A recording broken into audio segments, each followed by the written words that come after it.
So welcome, welcome, welcome, our brilliant colleague, Peter. We so appreciate your consistent leadership and solidarity. And as always at Set C, we begin all things by giving thanks to the original stewards of the various lands we're on. We give thanks to all our ancestors, all those who toiled without compassion or compensation. We give thanks to all our elders and community stalwarts whose shoulders we stand on as we build, share, and learn together for our collective liberation and sovereignty. So Peter, can you please introduce yourself to our listeners and viewers and share a bit about your remarkable work, sir? Thanks so much, Victor. It's great to be here. And before I introduce myself, I did want to talk just a little bit about the land that Hollyhock sits on.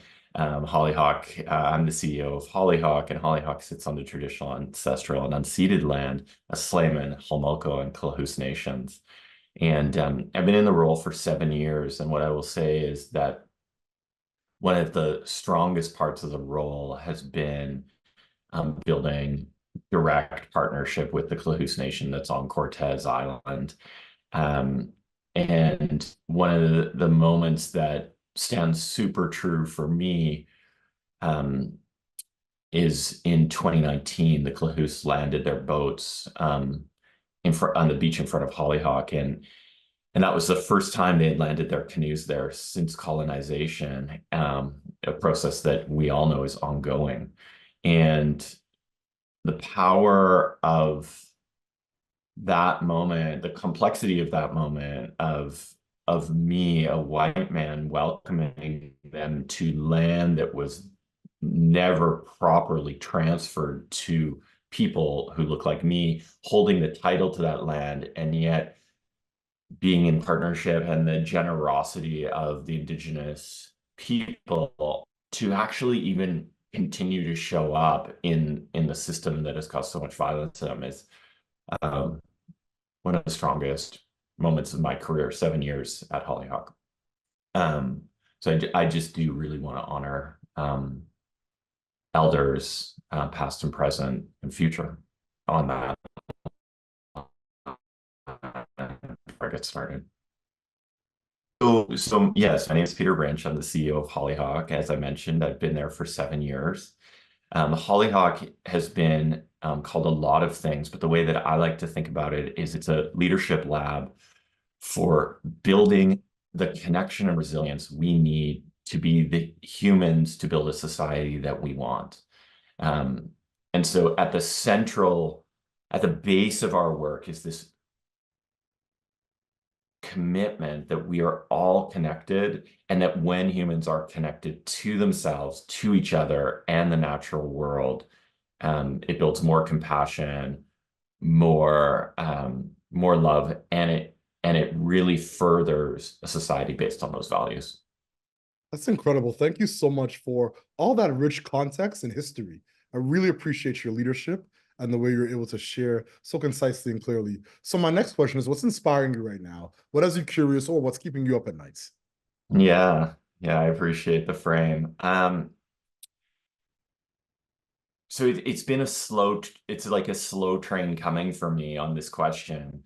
I think over the last number of years, and in some ways, inspired by our global experience of the COVID pandemic, the idea that as the world gets more challenging, more nuanced, more complex, that we really need each other, that we really need each other in ways that are different than we've been living. And there's lots of ways that people are talking about this. Resilience is a word that comes up often, but I think it's more than just resilience. It's connection and joy. And so that's what's really inspiring me right now, is just thinking about where in the work of Hollyhock, this social impact work, this social change work, can we find deeper connection and joy and presence? I was in a gathering recently. I didn't really know what I was getting into. I just joined the gathering, and it was led by a colleague and friend of mine, Kari Wendell McClellan. And it was a facilitators gathering. So I thought, we'd get there and we would do some tools on facilitation. But what blew my mind is that every session came down to relational connection, relational connection. And I had this like very profound question for me that I walked around with for weeks. I was like, well, if we're not in our day-to-day life, in our day-to-day working, if we're not holding up relationships, what are we holding up? What are we making primary? And what I could come up with was production, transaction. And I really am inspired right now by the idea of what does it look like to really center relationships? What does that do to our meetings? What does that do to the way we relate to people? So helpful, and I couldn't agree more. There's so much work that needs to be done around relational infrastructure and the way we show up in conversations and how we connect with others. So once again, I just really appreciate your candor and transparency. So my next question is, what challenges and barriers do you face in your work? And what are some of the approaches you and your colleagues are taking to overcome some of these challenges and barriers?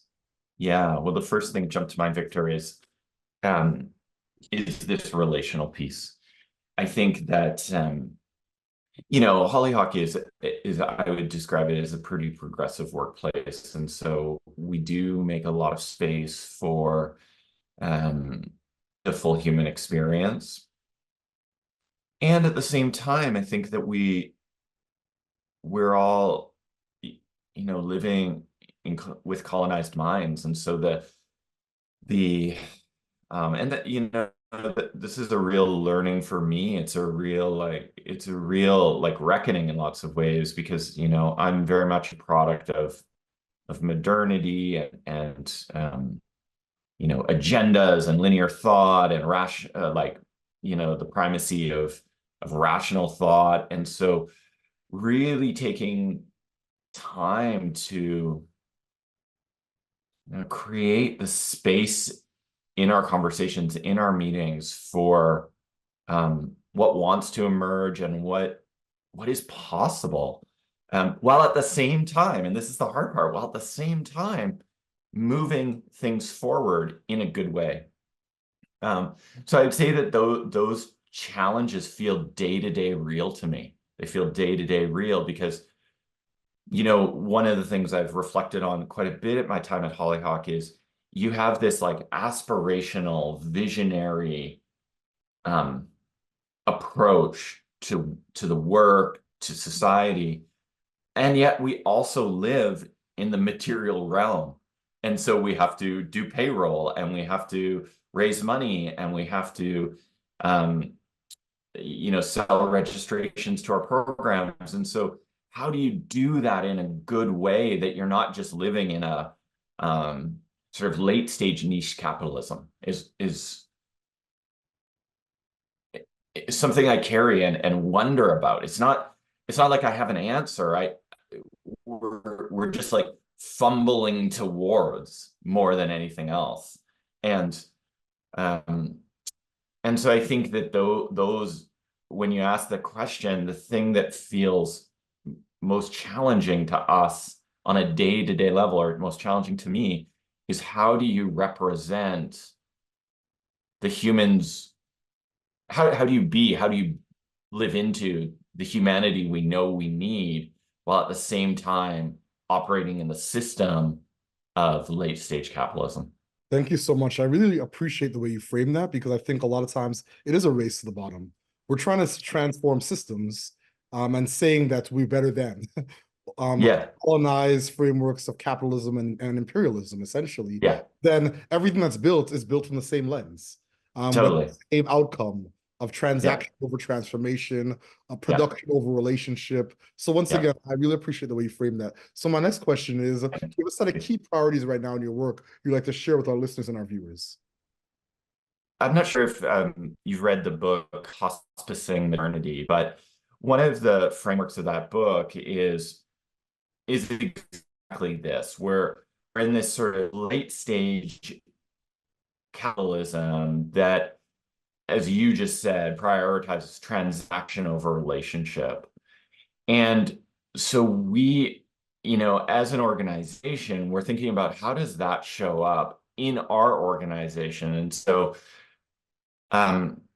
one of the priorities, like a priority that's really consuming me right now, is how do we transform the organization towards more relational, a more relational operating model and maintain a fair and just economy on this remote island where we operate.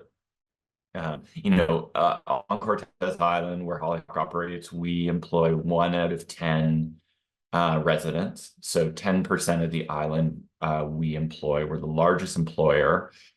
And the model that we've been running for the last, well, probably 20 years feels like it is reaching its limits. Reaching its limits. And I think it's also a model that was really geared for, 2002, 2004, 2006, maybe even 2012. But it's not really a model that my take is, the way I frame it is, it's not really a model that the world needs at this moment. It needs something more. It needs us in a deeper relationship. And so the priority we have is, how do we transform our model while maintaining just and fair employment? So you asked priorities. That's a top line priority for us.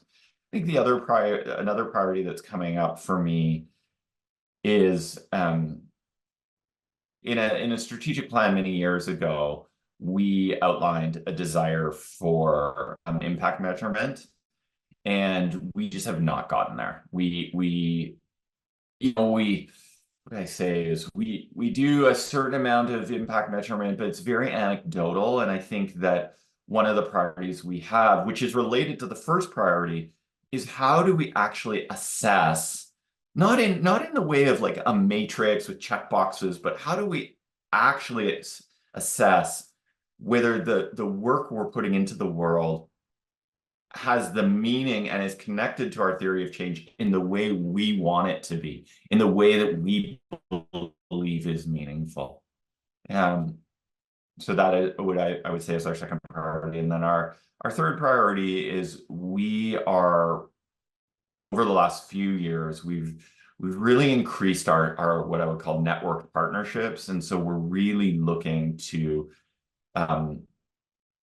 advance our theory of change, our values, our vision through partnerships, and find like-minded organizations that we can partner with.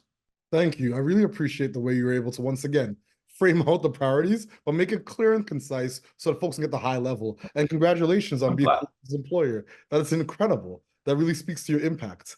So my last question is, what is your ultimate goal? And what does success look like and feel like to you and your colleagues?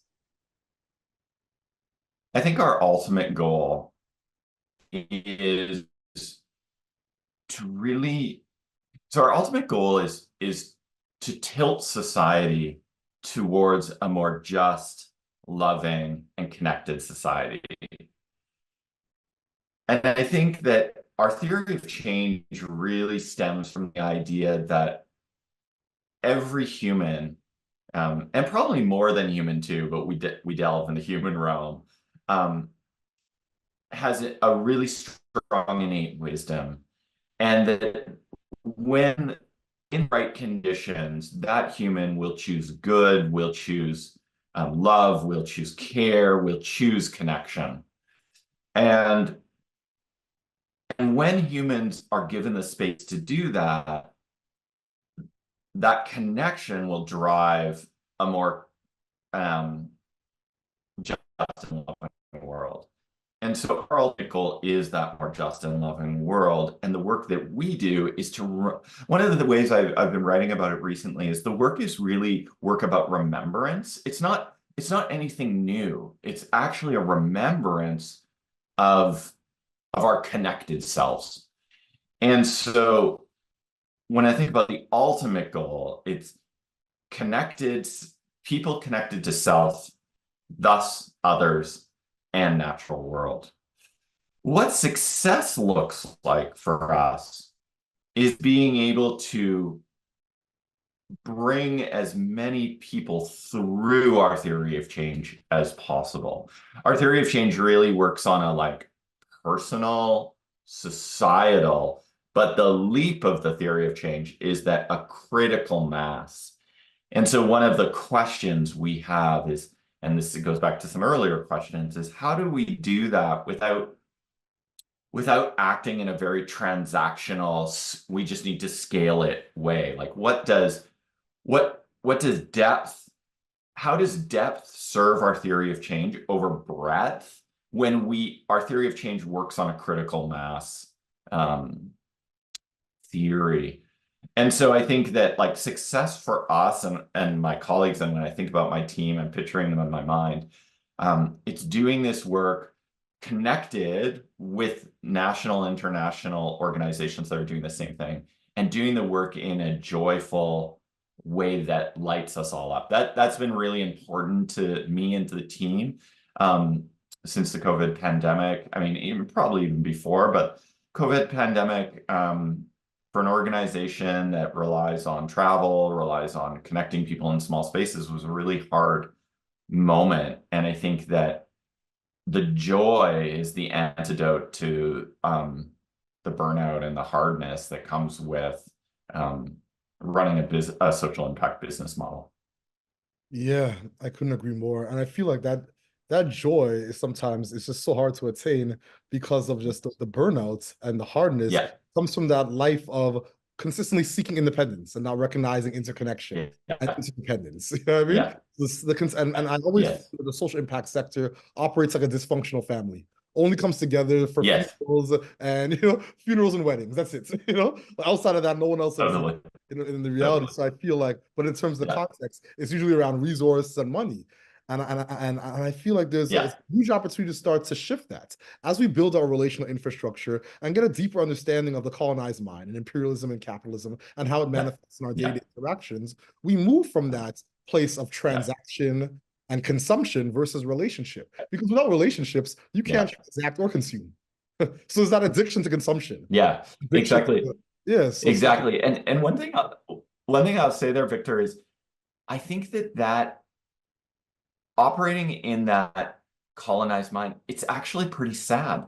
Like, like it's sad and it's lonely. And I think that that's one of the like things that I've been just sort of that's been percolating in the back of my mind is the dominant society we live in is based on distraction, right? So it's like you see these advertisements for vacations where they say escape. And I always think like escape what? Like what am I escaping? Like I'm like anyone. I love a beautiful beach or a beautiful place, but I never think about it as escape. And I think that if the more spaces that we can be honest about what we live in, um, you realize, oh wow, that's kind of sad. And what holds me up, what creates joy is really these relationships I have in my life. And so why wouldn't we put those as primary? Um, and what is this? Yeah, like as you said, addiction to consumption or accumulation. Like, what is it actually doing for us? Like, really ask that question. Like, what is it doing for me? it burdens the children when you die. More things to throw away. That's right. That's right. Oh, yeah, that's definitely right. Yeah. That's No, I definitely. really appreciate your candor and authenticity. It's always such a joy to speak to you, my friend. So my last question, do you have any closing thoughts or calls to action Yeah. for our listeners and our viewers? Yeah, that's a great question. Um, so yesterday I was in a conversation with a friend who is experiencing, he's sort of mid-career and he's trying to figure out what's next. And um, I said to him, hey man, like, would you ever consider just taking some time for yourself, like 4 or 5 days, and going to, a retreat with a teacher that you would just not otherwise do, you know? And I was saying to him that, it's something I've been considering. Like I've been to a lot of retreats, but let's say I don't go to, like a watercolor retreat or you know, there's some retreats I've seen that are like to test doing stand-up comedy, like just something really outside. And so what out of your comfort or your experience. And so what my call to action is really just to think about that to the viewers is what, as we all pursue this path of societal change and building better societies, what are you doing for yourself that creates joy, that creates movement outside of what you typically do? And I'm saying this to your viewers, but I'm also saying it to myself because I'm very comfortable sitting in my studio here, working on my writing or working on, my emails or working on theories of change. But what am I doing that really pushes me outside?